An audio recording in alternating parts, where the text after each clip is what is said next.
உசிலம்பட்டி பகுதிகளில் இயங்கும் தனியார் பேருந்துகளில் சிறுவர் சிறுமிகளுக்கு முழு கட்டணம் வழங்கப்பட்டதாக குற்றச்சாட்டு எழுந்துள்ளது. மதுரை மாவட்டம் உசிலம்பட்டி பகுதிகளில் இயங்கும் தனியார் பேருந்துகளில் சிறுவர் சிறுமியர்களுக்கு அரை டிக்கெட் எனும் பாதி கட்டணம் இல்லை எனவும் முழு கட்டணம் செலுத்த வேண்டும் என கட்டாயப்படுத்தி பயணச்சீட்டு வழங்கப்படுவதாக குற்றச்சாட்டு எழுந்துள்ளது.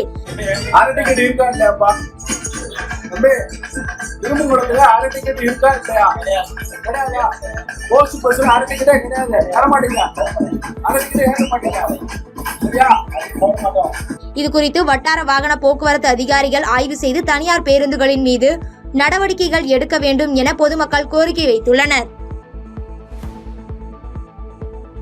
பாதகம் செய்பவரை கண்டால் நாம் பயங்கொள்ளலாகாது பாப்பா, மோதி மிதித்து விடு பாப்பா, அவர் முகத்தில் உமிழ்ந்து விடு பாப்பா.